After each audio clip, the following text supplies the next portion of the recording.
kubashimira muri uyu munsi, muri iki gitondo. Dushimiye Imana ko yaturinze kandi yakomeze kuturinda. Rero nshimiye Imana ku bw'aka kanya Imana yampaye umwuka w'abazima, nkaba meze neza. Ubu ngubu wenda ntabwo ngiye kubwiriza, ariko ndagira ngo wenda mbagezeho ikiganiro cy'iyobokamana. Rero uyu munsi tugiye kuganira ku ijambo rivuga ngo ese ni gute watera imbere mu buryo bw'umwuka? Iyo turebye Bibiliya iratubwira ngo hari ibyo tugomba gukora, hari ibyo tugomba kuzuza. Imana ntabwo yigeze irema umwana w'umuntu kugira ngo abeho mu buzima bubi. Imana yaturemye kugira ngo tuzagire ubuzima bwiza. Nubwo akenshi bitangira dufite ubuzima bubi, bikarangira wenda dufite ubwiza, cyangwa abandi batangira bafite ubuzima bwiza bakarangira bafite ububi, ariko ibyo si byo tugiye kuganiraho. Iyo turebye mu itangiriro, Bibiliya iravuga ngo Imana irema isi n'ijuru. Ngo imaze kurema isi n'ijuru, ngo irema isi, ngo iyishyiraho ibintu byose, ibona ngo ni byiza cyane.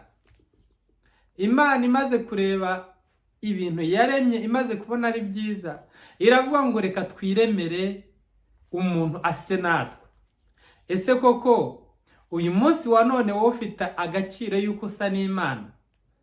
Aho uri bwira mugenzi wawe avuga ati sa n'Imana.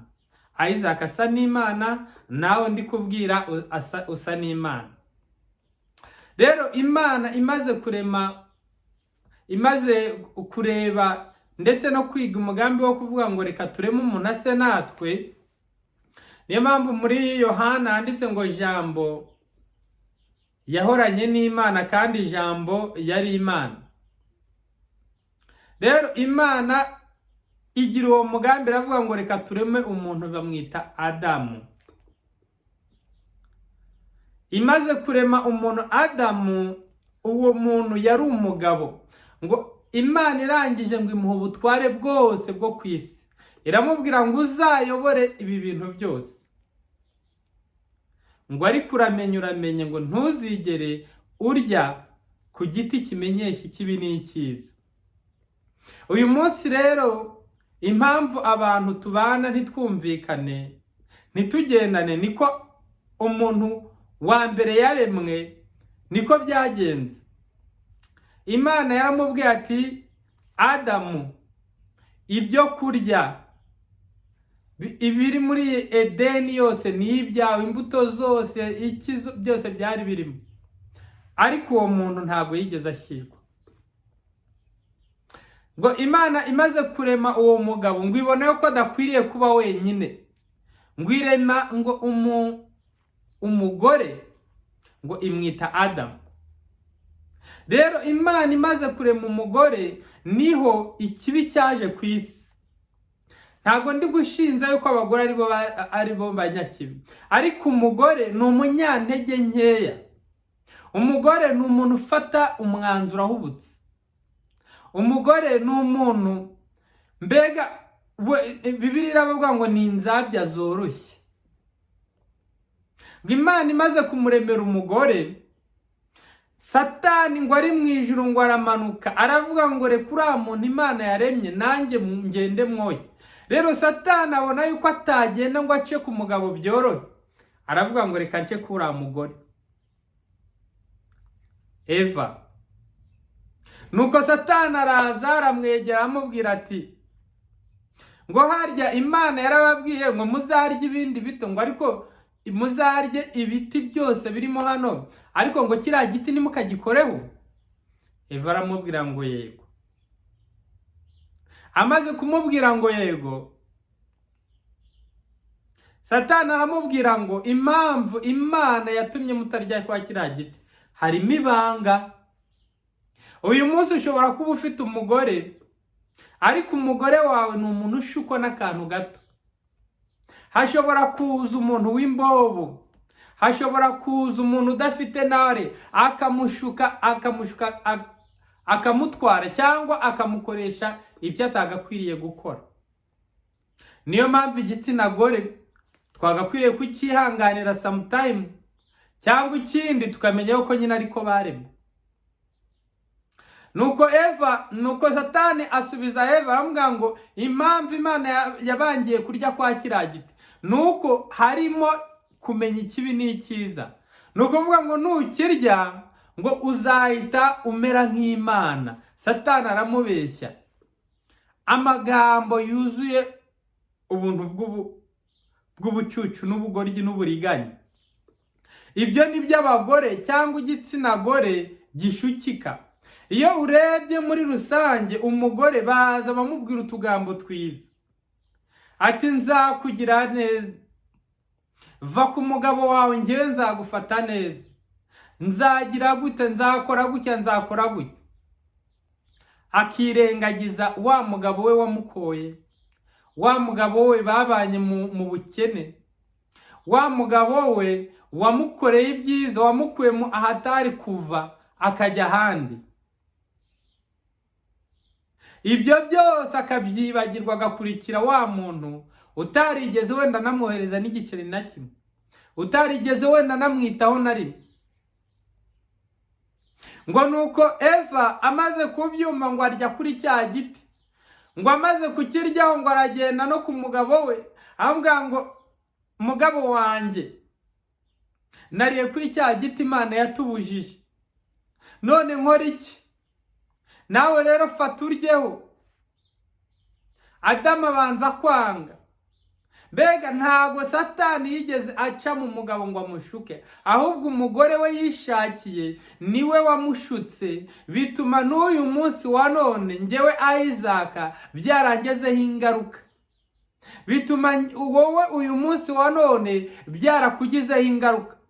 Umugore ni umuntu twagakwiriye guha agaciro, ariko nanone si n'umuntu tugomba gufata ngo wizere. Ntukizere umuntu w'umugore. Umugore umwizera cya gihe muri mu rukundo, cya gihe uri kumuhereza ibyawe. Iyo bigushizeho arakubwira ngo bye, kabone nubwo waba umeze gute. Ariko uyu munsi wa none ndikubwiye se inzira cyangwa ni gute twabasha kubana n'igitsina gore, ni gute twabasha kubana n'igitsina gore tutabangamiwe. Icyambere nuko tugomba kwizera Imana. Imana yaturemye ikadushyiramo ubwenge. Tugomba kuba abanyabwenge, kuko kugira ngo ubane n'umugore udafite ubwenge ntago bishoboka. Ni bangahe muri iyi minsi babanye n'abagore mu nzu zabo ariko batarara ku gitanda kimwe? Ni benshi.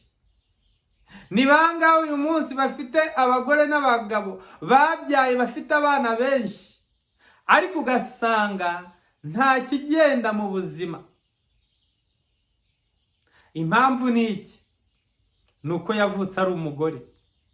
Muririmbyi aravuga ngo umuntu wabyawe n'umugore arama igihe gito cyuzuyemo imivumo n'imibabaro. Umuntu wabyawe n'umugore ngo aba mu igihe gito ngo cyuzuyemo imivumo ngo n'imibabaro, ngo ndetse uwo muntu arama igihe gitoya. Impamvu uyu munsi wa none turi kwinezeza tugakora ibyangwa n'amaso yacu, ariko mujye mumenya yuko igihe tumara ni gitoya cyane. Imyaka 50 umuntu akaba arashaje, ariko iyo turebye mu bantu ba kera bagiraga imyaka za 900, bagiraga imyaka za 400. Iyo turebye Enoki bivuga ngo yapfuye afite imyaka 360. Ariko uyu munsi wa none ni gute tuzabana n'abagore twishimye kandi tukanakizwa? Umugore niwe muntu ushobora kuza akakuvana mu bwiza bw'Imana. Umugore niwe ushobora kugenda akanakwicisha. Ndagira ngo nkubwire uyu munsi wa none, Imana ishobora gukoresha umugore agakizwa ndetse akabaho neza, ariko harimo abananirana n'abanangira umutima. Hari abagore b'intwari bagiye baboneka muri Bibiliya.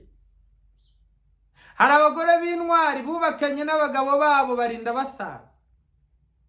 Hari abagore b'intwari bihanganye. Ubundi kuba muri iyi si ni ukwihangana. Udafite kwihangana ntiwabaho. Yesu ashimwe cyane. Turi kuganira ni gute twabaho mu buzima tubana n'igitsina tudahuje cyangwa tubana n'abantu tudahuje. Yesu niwe mucunguzi wa byose. Ngo nuko Adamu nawe amaze kurya kuri cya giti, Bibiliya iratubwira ngo bagiye kubona ngo babona bambaye ubusa. Kandi babagaho n'ubundi bambaye ubusa ariko ntibabibonaga. Ngo nuko Imana iraza iragendagenda ihamagara Adamu iramubwira ngo Adamu uri. Adamu aravuga ngo ndihishe. Imana iramubwira ngo wihishe iki? Aho ni waba wariye kuri cya giti kimenyesha icyiza n'ikibi. Adamu aravuga ngo ni umugore wamaye. Adamu nawe atangira kwitakana bamwana ngo umugore wamaye niwe wabikoze. Uyu munsi wa none usanga ikibazo iyo kibaye turitakana ngo uyu ni uri mu makosa, uyu ni uri mu makosa, uyu ni uri mu makosa, ariko umuntu ntabwo ashobora kwimenya. Ese njyewe ndinde? Ese njyewe ayo makosa yanjye nakoze nayihana gute? Ese njyewe ayo makosa yanjye ni gute nayikuraho? Abandi basigaye bagendera mu kigare ngo kubera runaka yatandukanye na runaka nanjye nzatandukana nawe. Kubera runaka yageze hano gutya akagira gutya nanjye nzagira iki. Reka nze nkubwire ngo wigana inka, ngo imbwa yiganye inka kurinya mu rugo ngo irabizira. Ushobora kwigana wa muntu ngo ibi yarabikoze wowe ntibiguhire. Uriya ashobora kuba yarabikoze bikamuhira ariko wowe bishobora kutaguhira. Adamu aravuga ngo ni umugore wamaye. Umugore nawe aravuga ngo niranzoka waremye. Ngo kuva uwo munsi isi ikira uburinde, isi iba mbi. Kuva Adamu na Eva Imana ngo ibirukana muri Edeni, ngo ibibazo bitangira kubaho. Abantu batangira kwambara ubusa. Adamu atangira guhangayika akora kugira ngo abesheho umugore we n'abana be. Ntibyarangiriye aho ngo Gahini na Abeli. Gahini ngo yica Abeli. Umva ubwicanyi aho bwatangiriye n'ubugome butangira icyo gihe. Ariko ndagira ngo ubwize ukuri, uyu munsi wa none Yesu Kristo yaraje kugira ngo ibyo byose byabaye kugira ngo abikureho. Uyu munsi Yesu yitwa Ndiho. Nawe niba uriho kandi Yesu akaba ariho, ndagira ngo nkubwize ukuri ngwe ubuhamya. Iyo uri muri Yesu usa neza. Iyo uri muri Yesu ugenda neza. Iyo uri muri Yesu byose birashoboka. Ndakubwiza ukuri mugenzi wanjye, garukiraho gukora ibibi. Nukuri Yesu Kristo yaraje aravuga ngo ni njye nzira y'ukuri n'ubugingo, ngo ntawe uzajya kwa data ngo atabanje kuncaho. Yesu Kristo niwe nzira y'ukuri n'ubugingo. Ndagira ngo nkubwize ukuri uyu munsi wa none, sinzi ibyo wizeye cyangwa ibyo urimo, sinzi amafaranga ufite cyangwa ibyo ushaka kugeraho, sinzi inshuti ufite cyangwa imiryango ufite, ariko ndagira ngo nkubwize ukuri, Yesu niwe nzira n'ukuri n'ubugingo. Bibiliya ivuga ngo ntawe uzajya kwa data namujyanye. Bivuga ngo Yesu, utaciye kwa Yesu nta nzira urimo, uri mu biyobe. Yesu akeneye kugira ngo ukomeze kubana nawe. Ni igihe cyo kugira ngo ugendane nawe.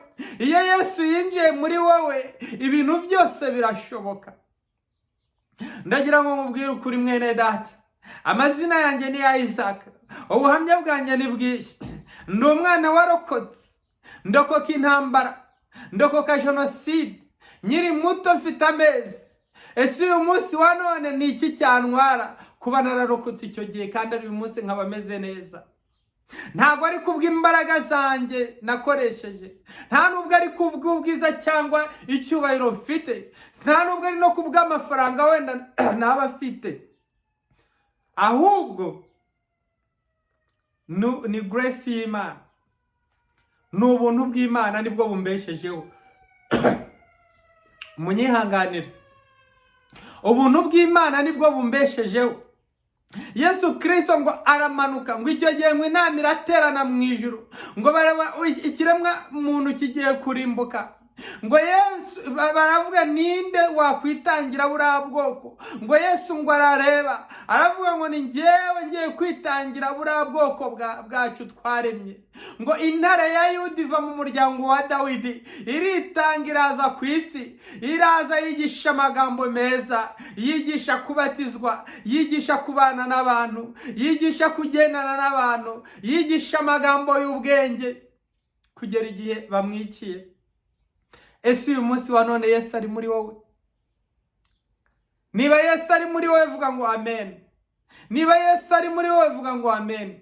Ariko iyo uyobowe na Yesu byose birashoboka.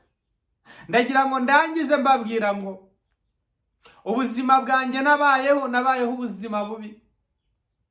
Uyu munsi wa none kuba nambaye neza nk'abandya ntabwo ari kubw'imbaraga zanjye. Hari ubuzima nabayemo bwari bukomeye, bwari bukakaye. Umuntu ntago yaza ngo mpemukire akantu gato ngo kambabaze.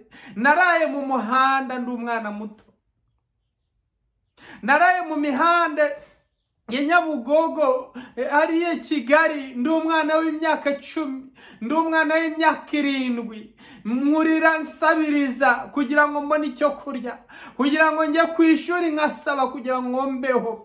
Imana ariko irangije irantabara imvana muri ubwo bubata. Nari narahimbye akaririmbo ndavuga ngo ngewe meze nk'umwana w'inyoni, kuko sinarinze aho nkomoka naho mva, sinarinze aho njya naho ngana. Ariko Yesu yamaye icyerekezo. Niyo mpamvu nyirango nkubwire Yesu ajya atanga icyerekezo. Birashoboka ko nta cyerekezo uyu munsi wari wafata, ariko reka nze nguha amakuru y'ijuru. Yesu ajya atanga icyerekezo. Oh haleluya!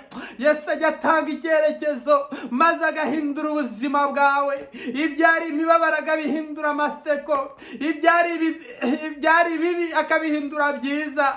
Yo aho wararaga ku musamba akakugurira amatora, Yesu ajya abikora. Reka nkubwire wowe ugiye kumvira ijambo ry'Imana, ndakwinginze haguruka wumve ko Yesu agira neza. Yesu ajya akora ibitangaza. Wowe uracyari mu butayu wenda, ariko Yesu agiye kukugira neza, gukure muri ubwo butayu. Wenda wowe wari uri mu bibazo, ariko Yesu agiye kukugira neza bigukuremo. Ndakubwiza ukuri, Yesu ajya agira neza. Oh haleluya! Yesu ajya akura mu bibazo akagushyira mu bikomangoma. Yesu ajya kwirukanira ibibazo akakuzanira Yesu akagukiza. Haleluya! Birashoboka yuko abo mwari kumwe ntibari abawe, ariko Yesu muri kumwe nawe. Ntabwo ukeneye abantu, ntukeneye umugore, ntukeneye umugabo, ahubwo Yesu wenyine araguhagije. Murakoze cyane, Imana ikomeze kubarinda. Shalom shalom. Reka ndekeraho. Imana ibaho umugisha mu izina ryawe Yesu Kristo tubisabye twizeye. Mana ndagushimiye kubw'aka kanya ubashije guhereza abantu tukaba tuganira ijambo ry'Imana. Reka ubagire neza, ubahe imbaraga. Reka data buje ubahereze umugisha.